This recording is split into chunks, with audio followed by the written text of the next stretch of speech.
Mi nieto me llevó aparte, con los ojos infantiles llenos de horror, y susurró: «Abuelo, descubrí algo terrible sobre mis padres». Lo que me dijo destrozó por completo mi mundo. Inmediatamente marqué al 911, con el corazón golpeando en mi pecho como un tambor. 20 minutos después, la policía llegó y arrestó a mi hijo. Antes de continuar, suscríbete al canal y cuéntame en los comentarios desde dónde nos escuchas. La puerta se abrió de golpe. Cleveland irrumpió sin tocar. Su traje caro, arrugado por movimientos bruscos, y un montón de papeles apretados con los nudillos blancos. La pesada puerta de roble chocó contra la pared con un golpe seco que hizo vibrar las ventanas que daban al lago Erie. Levanté la vista de mis informes trimestrales, las gafas de lectura deslizándose por mi nariz, mientras observaba el rostro enrojecido de mi hijo. «Papá, basta», dijo, y arrojó un montón de documentos legales sobre mi escritorio de caoba. Las hojas se esparcieron, cubriendo las proyecciones financieras que estaba revisando. «Ya eres demasiado viejo para esto, no puedes manejarlo más». Me quité las gafas lentamente, dejándolas sobre la mesa con un cuidado calculado. 30 años de negociaciones difíciles me habían enseñado el valor de los movimientos medidos, aunque ninguno de esos tratos había involucrado a mi propio hijo, plantado frente a mí como un adversario. «¿Qué es exactamente lo que no puedo manejar, Cleveland?», pregunté, manteniendo la voz firme, a pesar de la tormenta que crecía en mi pecho. Él empezó a caminar de un lado a otro detrás de la silla, con los puños cerrados. «La empresa necesita un liderazgo nuevo, una mentalidad moderna. Estás atrapado en el pasado, mientras la competencia avanza con innovación digital y expansión agresiva. Liderazgo nuevo». Esas palabras dolieron más de lo que deberían. Me levanté despacio. Mi altura todavía imponía respeto a pesar de mis 68 años. ¿Y crees que estás listo para dar ese liderazgo? Sé que lo estoy. Cleveland dejó de caminar y se inclinó hacia adelante, apoyando las palmas contra mi escritorio. La foto familiar de su graduación universitaria tembló bajo la presión. «He estado listo durante años. Tú simplemente te niegas a verlo porque no puedes soltar el control». La luz del sol de la tarde se filtraba por las persianas, proyectando sombras duras sobre su rostro, haciéndolo parecer más viejo, más endurecido. ¿En qué momento mi hijo ambicioso se convirtió en este desconocido exigente? «¿Listo?», repetí, manteniendo el tono controlado, aunque la ira se acumulaba como agua detrás de una presa. «Ayer querías endeudarte hasta el cuello con una tecnología sin probar. El mes pasado sugeriste despedir a la mitad del personal para inflar las ganancias a corto plazo. Eso no es liderazgo, Cleveland. Eso es imprudencia». Su mandíbula se tensó. «Eso se llama adaptarse para sobrevivir. Mientras tú proteges a cada empleado como si fueran de la familia, nuestros competidores optimizan operaciones y maximizan beneficios. Podríamos triplicar ingresos en 2 años si tan solo dieras un paso al costado». Rodeé el escritorio hasta quedar frente a él. «Y destruir todo lo que he construido en el proceso. Todo lo que hemos construido», me corrigió, alzando la voz. «Llevo 15 años aquí. Conozco este negocio de arriba a abajo. Lo único que frena a Thompson Manufacturing es tu terquedad para aceptar cambios». La acusación quedó suspendida en el aire como humo. Busqué en su rostro rastros de aquel adolescente entusiasta que organizaba mis herramientas en el garaje, haciéndome preguntas sin parar sobre cada pieza y proceso. Ese chico admiraba mi ética de trabajo y mi filosofía empresarial. Este hombre las veía como obstáculos. «No estoy listo para retirarme, Cleveland. La empresa aún necesita. La empresa necesita un líder que entienda el siglo XXI». Su puño cayó sobre el escritorio, haciendo que mi placa de bronce saltara. «Ya no te estoy pidiendo permiso, papá. Te estoy diciendo cómo van a ser las cosas». El silencio se adueñó de la oficina, roto solo por el zumbido lejano del tráfico 20 pisos más abajo. Sentí un frío reconocimiento de lo que esa confrontación realmente significaba. No era una discusión sobre estrategias o sucesión, era una declaración de guerra. «¿Es una amenaza?», pregunté. Cleveland se acomodó la corbata y alisó el saco, conteniéndose con esfuerzo visible. «Es un baño de realidad. Puedes hacer que esta transición sea elegante, o puedo hacerla de otra manera. Pero va a suceder. Giró hacia la puerta y con la mano en el pomo, dijo: «Piénsalo, papá. Piensa en lo que es mejor para todos». La puerta se cerró de golpe, haciendo vibrar los marcos de las ventanas. Me quedé solo, mirando los documentos legales desperdigados que habían iniciado todo. Mis manos no estaban del todo firmes cuando tomé las llaves del coche. El trayecto de 20 minutos por los suburbios tranquilos de Cleveland me dio demasiado tiempo para repetir en mi cabeza sus palabras: «Eres demasiado viejo para esto. Ya no pido permiso». Cuando aparqué en mi casa en Shaker Oaks, esas frases se habían incrustado como un disco rayado. Colgué el abrigo en el armario con precisión mecánica. La casa estaba inusualmente silenciosa, sin televisión, sin llamadas, solo el tic constante del viejo reloj de pie en el pasillo. Serví 2 dedos de whisky del carrito de mi estudio, notando cómo me temblaba ligeramente la mano al levantar el decantador de cristal. Sentado en mi sillón de cuero, me rodeaban décadas de recuerdos familiares. Fotos de bodas, vacaciones, la graduación de Cleveland en la secundaria, con esa sonrisa orgullosa que también vi cuando de adolescente ordenaba mis herramientas, ansioso por aprender el negocio. ¿Cuándo cambió todo? Mi mirada se posó en las viejas fotos de la empresa. Allí estábamos en 1995, frente a nuestra pequeña oficina alquilada. Cleveland, con grasa en las manos por ayudar a mover equipo. Tenía 22 años, recién graduado, y estaba dispuesto a empezar desde abajo. Trabajábamos codo a codo hasta medianoche, planeando estrategias de expansión y celebrando pequeñas victorias. Recordé los sacrificios: perder cenas familiares porque un cliente necesitaba atención inmediata, jornadas de 80 horas para asegurar contratos, riesgos financieros que me quitaban el sueño, sabiendo que un fallo significaría perder todo lo prometido a mi familia. De un garaje pasamos a 300 empleados. De $20,000 al año a 20 millones. Todo logrado con planificación cuidadosa, construcción de relaciones y crecimiento estable. No con tácticas agresivas como las de Cleveland, sino con cimientos sólidos. Tal vez ahí estaba el problema: él nunca vivió la incertidumbre de esos primeros años.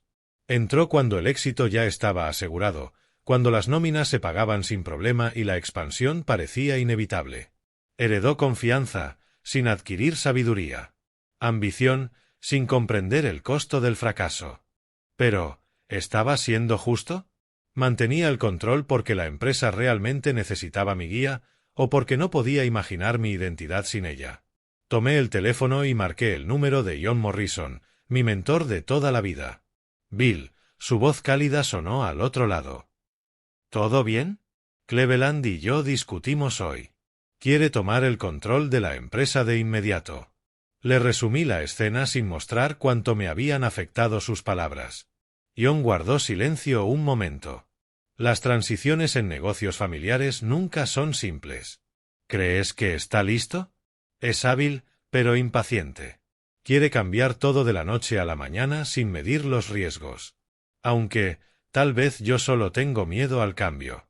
Siempre has protegido a tu gente y tus principios, dijo. Eso no es debilidad. Pero la generación de Cleveland ve el negocio distinto. La pregunta es si sus métodos pueden preservar lo que construiste, adaptándose a los retos actuales. Conversamos 20 minutos más sobre posibles escenarios. Me contó historias de transiciones familiares que terminaron bien y otras que destrozaron relaciones para siempre. Terminé sintiéndome validado en mis preocupaciones, pero sin una respuesta clara. Colgué, terminé el whisky y miré el reloj, 8:30. Mañana habría nuevos desafíos y necesitaba descansar antes de enfrentar lo que Cleveland tuviera planeado.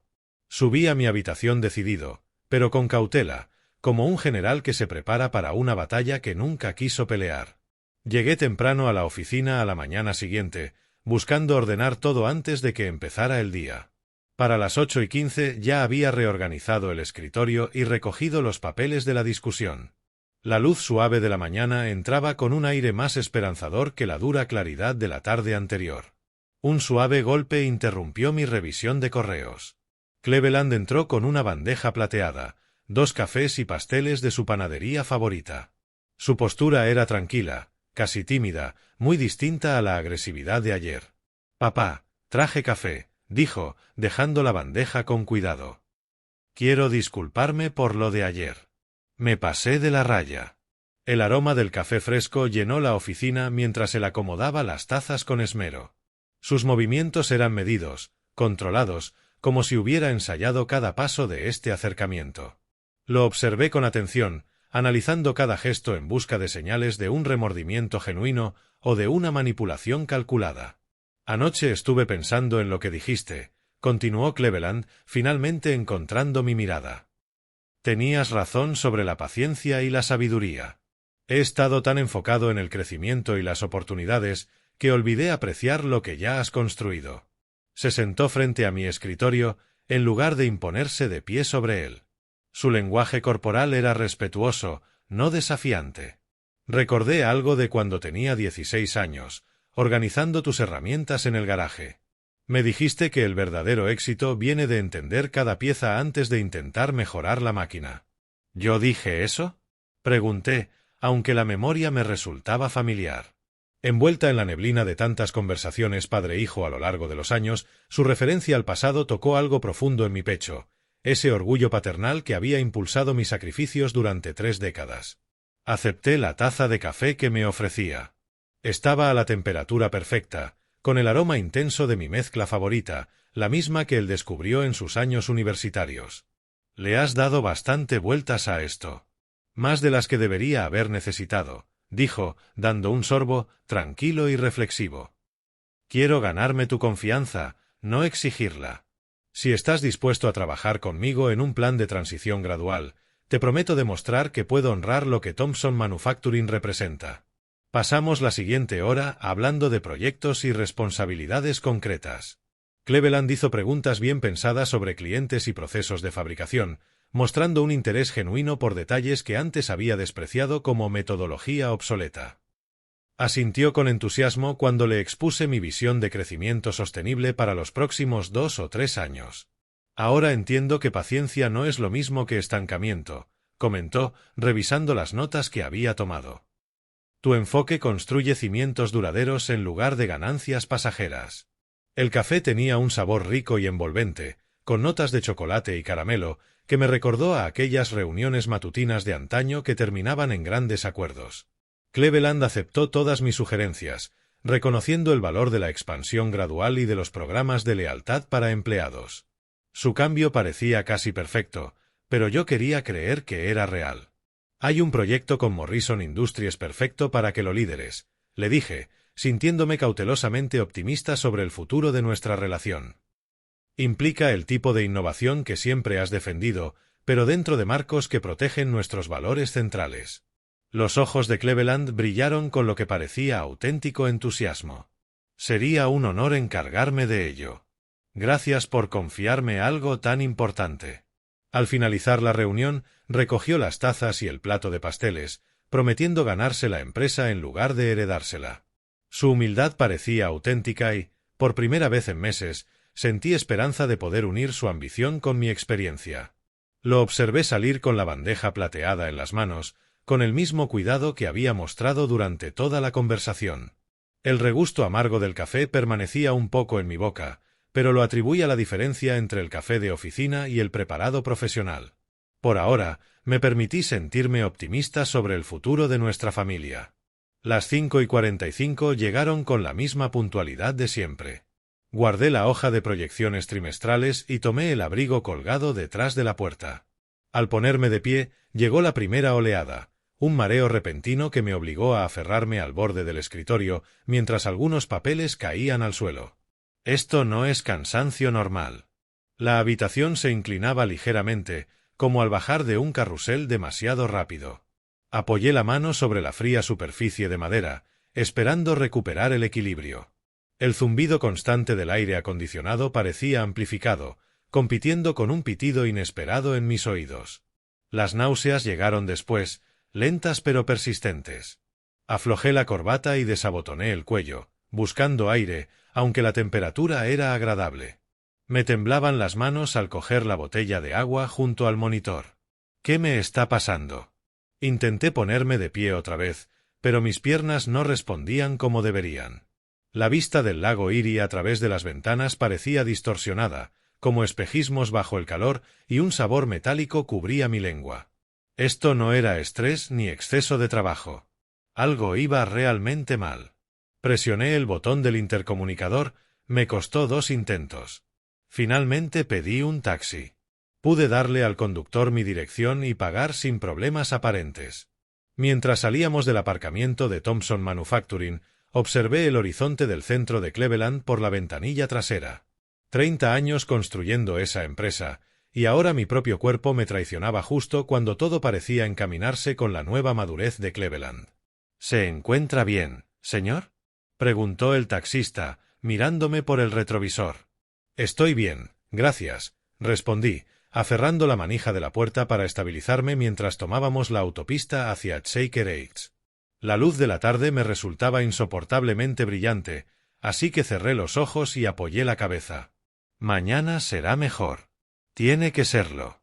El taxista me ayudó a subir los escalones de mi casa y aceptó un billete extra por su paciencia.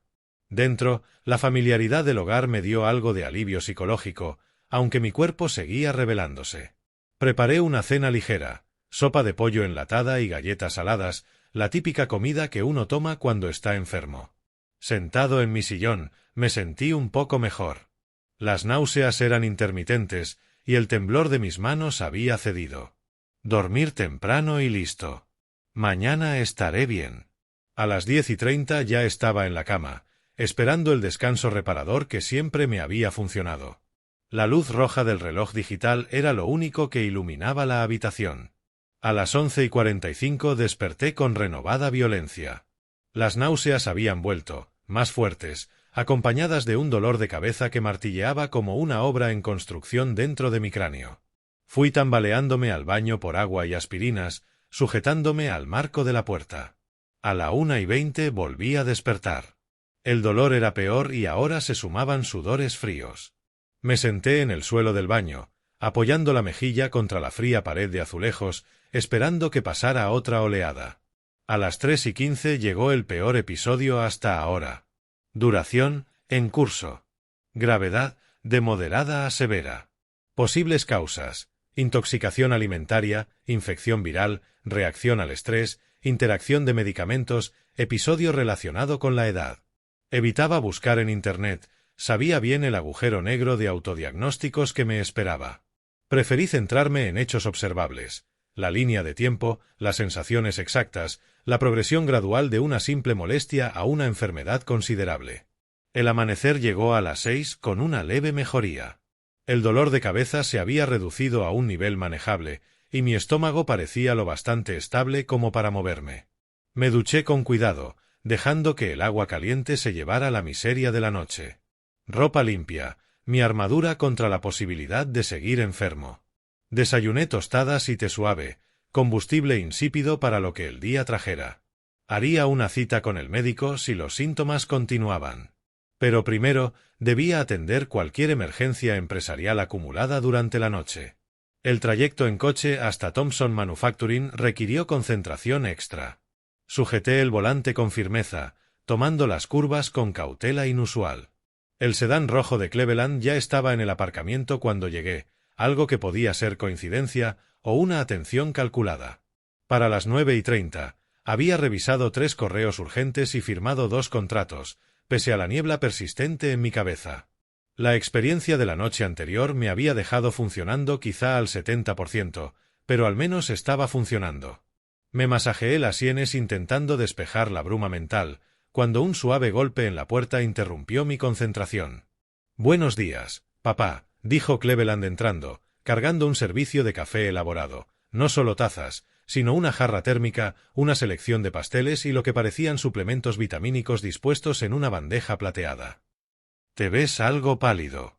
¿Todo bien?». El aroma intenso del café me golpeó el estómago como un puñetazo.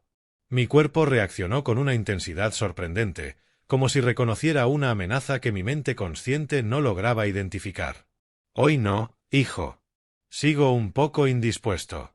La expresión de Cleveland vaciló. ¿Decepción? ¿Frustración?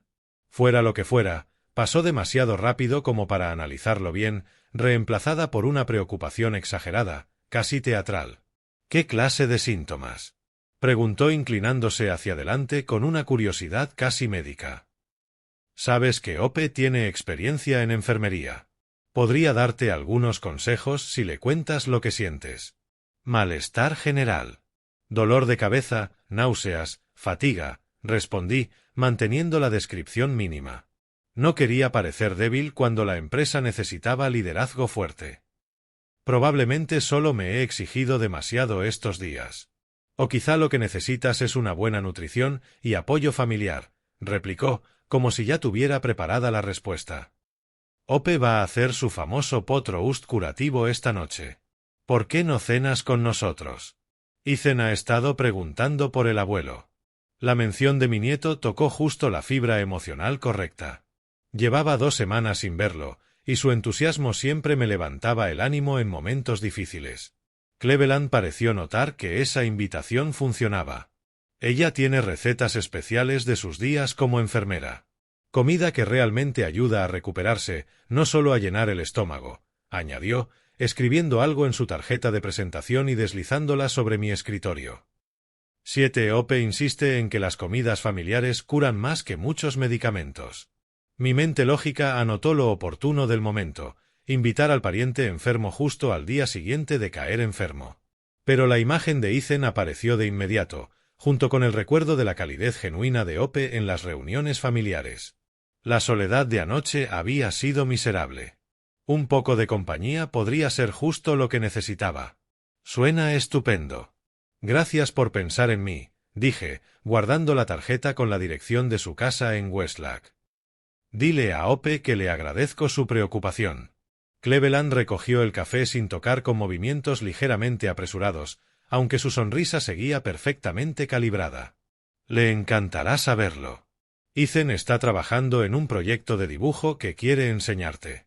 Tengo muchas ganas de verlo. Pese a mi malestar físico, la idea de pasar tiempo con la familia me dio un alivio genuino. 7 en punto.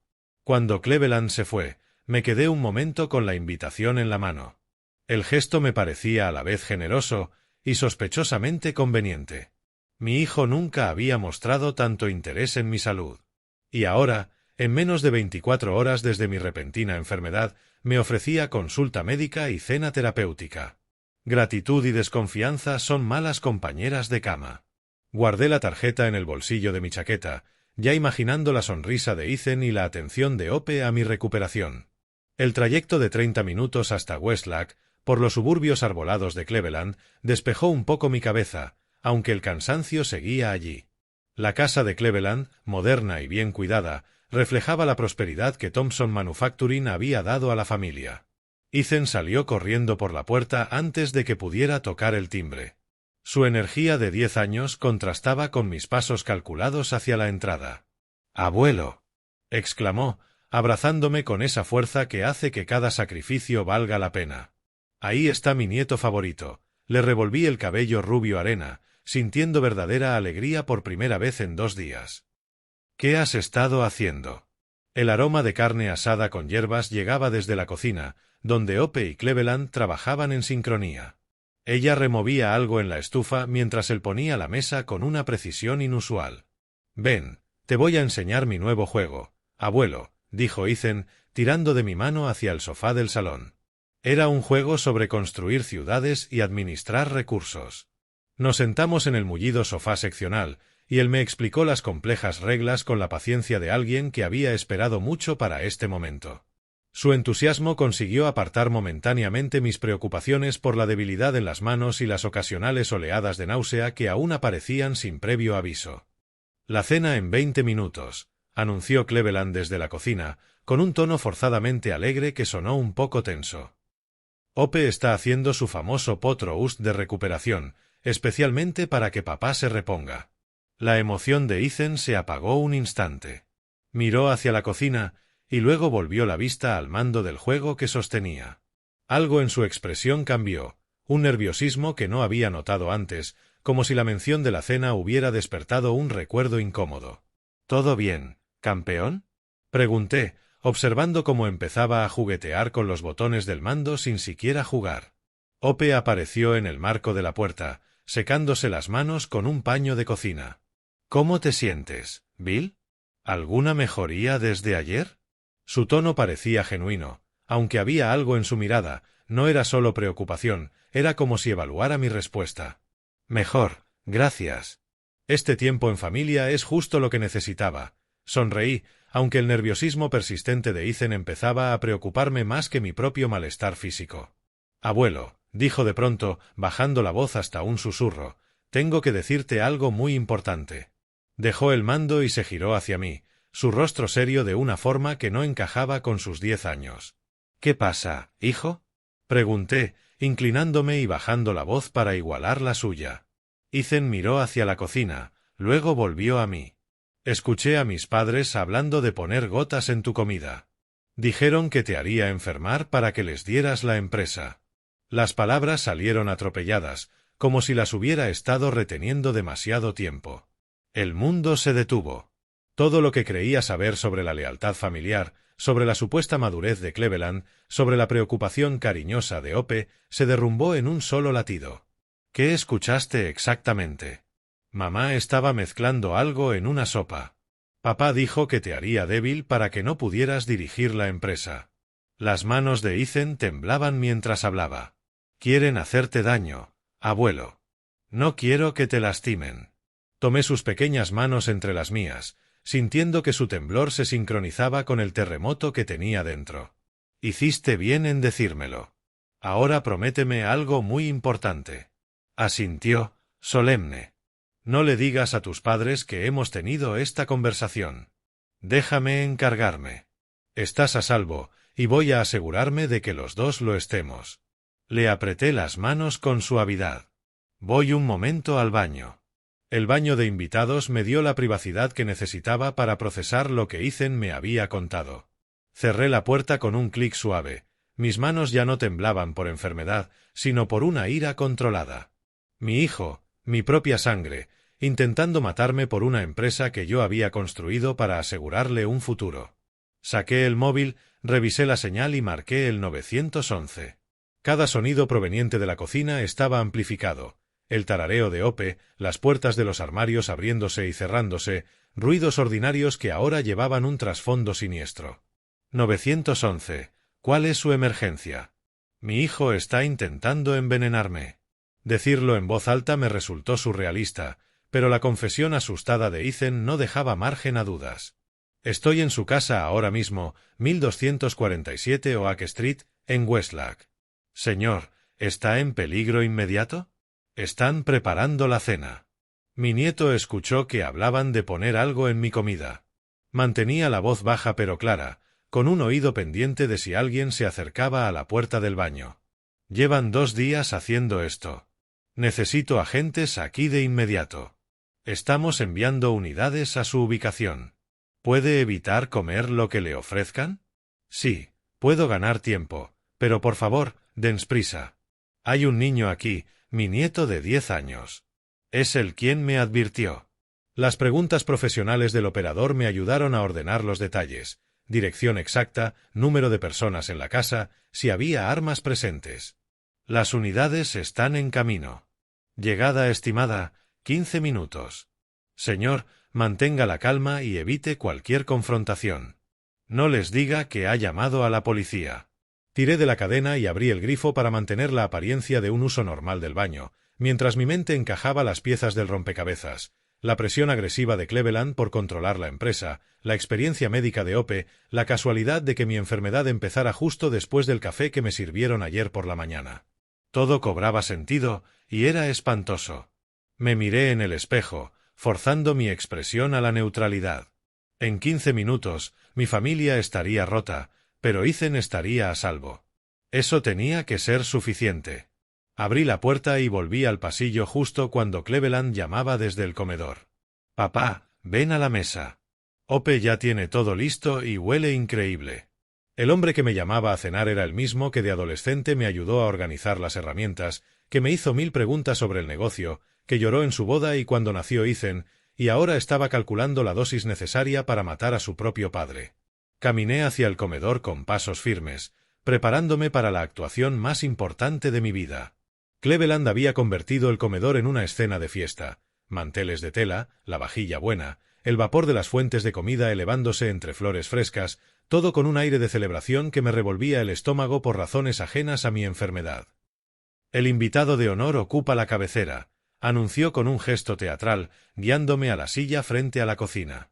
Ope sirvió sopa en mi plato con atención particular, añadiendo lo que parecían hierbas extra de un pequeño frasco junto a la estufa. «He incluido especias curativas especiales para ti», explicó con la autoridad que le daba su formación de enfermera. «Son excelentes para problemas digestivos y debilidad general». Ethan se sentó frente a mí. Nuestros ojos se cruzaron un instante antes de que él bajara la vista a su plato.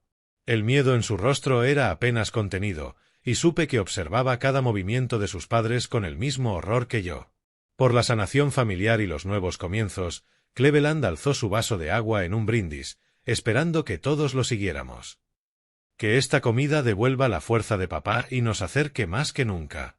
La ironía era sofocante. Alcé mi vaso pero no bebí, notando cómo Cleveland seguía cada uno de mis movimientos. Cuando Ope colocó la sopa delante de mí, el vapor traía un aroma con un matiz amargo que no lograba identificar, oculto bajo el olor familiar de carne y verduras.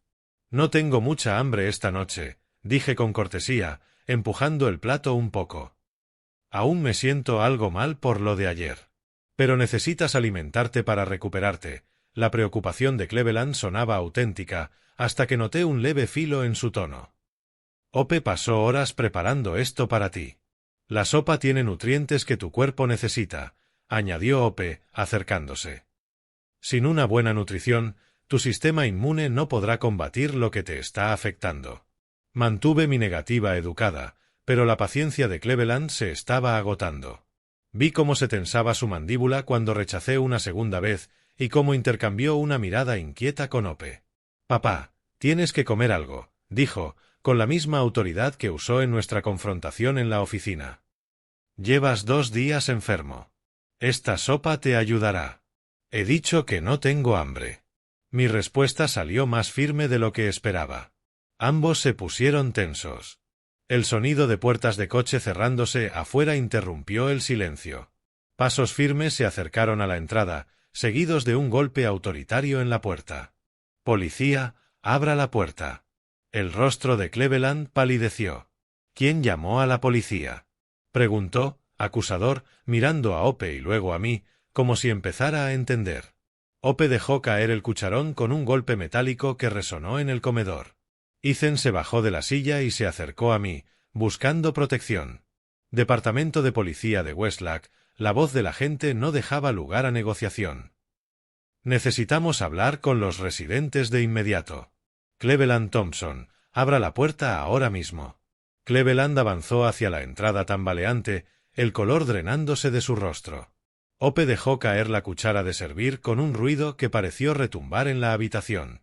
3 agentes entraron con la eficacia de quien sabe exactamente qué hacer, sus placas brillando bajo la luz cálida de la lámpara del comedor. El detective principal recorrió la escena con la mirada entrenada, la mesa formalmente dispuesta, los cuencos humeantes y nosotros congelados en una imagen que mostraba con claridad quiénes eran los culpables y quién, la víctima protegida. «Señor, hemos recibido un reporte de intento de envenenamiento en esta dirección», dijo el detective Martínez, dirigiéndose a mí directamente, mientras sus compañeros se posicionaban estratégicamente en la habitación. «¿Es usted William Thompson?» «Sí». Sentí un alivio abrumador al ponerme de pie lentamente, manteniendo una mano protectora sobre el hombro de Ethan. «Gracias por responder tan rápido». Las protestas de Cleveland empezaron de inmediato. «Esto es absurdo». «¿Qué envenenamiento?» «Es una cena familiar». Su voz se quebraba de desesperación mientras el detective fotografiaba la mesa antes de que nadie pudiera alterar las pruebas. «Aléjense todos de la mesa, por favor», ordenó Martínez. Su compañero comenzó a tomar muestras de cada cuenco, prestando especial atención al mío. «Necesitamos analizar este contenido de inmediato». Ope se quedó paralizada junto a la estufa, mirando con horror como un técnico forense abría su frasco especial de hierbas y documentaba su contenido con precisión meticulosa. «No entiendo qué está pasando», susurró, aunque sus manos temblorosas decían lo contrario. «Señora, Tiene derecho a guardar silencio, advirtió el detective. Martínez se acercó a Cleveland con las esposas listas. Todo lo que diga podrá ser usado en su contra en un tribunal. Tiene derecho a un abogado. Papá, Cleveland me miró mientras las esposas cerraban sobre sus muñecas. ¿Cómo pudiste hacerme esto a mí y a tu propia familia? La ironía era insoportable. Podría preguntarte lo mismo, hijo. El arresto de Ope siguió minutos después. Su formación en enfermería la hacía igualmente responsable del plan de envenenamiento. Vecinos curiosos se habían reunido en la acera, atraídos por las patrullas y las luces que convertían nuestra tranquila calle suburbana en una escena de crimen. Ethan se pegó más a mí mientras sus padres pasaban escoltados hacia la puerta. Cleveland se detuvo y giró la cabeza, con una mezcla de shock y súplica desesperada. Perdóname, papá. No quería que llegara tan lejos. Querías matarme, Cleveland. Justo hasta ahí pensabas llegar. El detective me aseguró que Ethan podía quedarse bajo mi custodia hasta que se formalizaran los trámites. Una hora después, nos alejábamos en mi coche de la casa que se había convertido en símbolo de traición familiar. Mi nieto se quedó dormido en el asiento del copiloto antes de llegar a la autopista, agotado por el terremoto emocional que había destrozado su mundo. 20 minutos después, lo llevaba en brazos hasta la habitación de invitados de mi casa en Shaker Oaks, que se convertiría en su hogar permanente. La tarjeta con la fecha del juicio en el bolsillo de mi chaqueta marcaba la siguiente etapa de nuestro camino hacia la justicia. 8 días después, el Tribunal del Condado de Cuyahoga se alzaba imponente, como una catedral de justicia. Ethan y yo subimos sus escalones de piedra hasta la sala del tercer piso, donde Cleveland y Ope enfrentarían las consecuencias de sus actos. La pequeña mano de mi nieto se aferraba a la mía con una valentía admirable para alguien tan joven. De pie para recibir a la honorable jueza Patricia Williams, la voz del alguacil llenó la sala, y todos nos levantamos al unísono. Al otro lado del pasillo, Cleveland y Ope estaban sentados junto a sus abogados defensores, empequeñecidos por los monos naranjas y el peso de las pruebas. El estado de Ohio contra Cleveland Thompson y Ope Thompson, por intento de asesinato en primer grado. La jueza repasó los cargos con gravedad antes de ceder la palabra al fiscal. El Ministerio Público presentó de forma meticulosa los informes de laboratorio que confirmaban sustancias tóxicas en las muestras de sopa, el testimonio médico que correlacionaba mis síntomas con los tiempos de envenenamiento y las pruebas físicas encontradas en la cocina de Cleveland, que dibujaban un cuadro irrefutable de asesinato premeditado. Señor Thompson, indique su relación con los acusados. Cleveland es mi hijo. Ope es mi nuera. Decir esas palabras en un tribunal fue surrealista, como si hablara de extraños, no de personas con las que compartí 30 años de cenas y celebraciones familiares. Cuéntenos qué ocurrió la noche del 12 de junio. Relaté la invitación a cenar, la advertencia de Ethan y la presión desesperada para que consumiera una comida que ahora sabía que estaba envenenada. Mi propio hijo intentó asesinarme para quedarse con el control de mi empresa. Si no fuera por el valor de mi nieto, hoy estaría muerto. El contrainterrogatorio de la defensa fue inútil frente a pruebas tan contundentes. Señor Thompson, ¿no es posible que malinterpretara la inocente observación de su nieto? Los niños de 10 años no inventan conversaciones sobre poner gotas en la comida de su abuelo para enfermarlo. El testimonio de Ethan se dio por circuito cerrado, para protegerlo del trauma del juicio. Con una defensora de víctimas a su lado, respondió con una claridad asombrosa. Vi a mamá mezclando algo especial para el abuelo. Papá dijo que lo haría demasiado débil para seguir con la empresa. El jurado deliberó menos de 2 horas, culpables en todos los cargos. La jueza Williams dictó sentencia con el peso de la autoridad moral. Las relaciones familiares se construyen sobre confianza, amor y protección. Ustedes violaron esos lazos sagrados por ambición y dinero.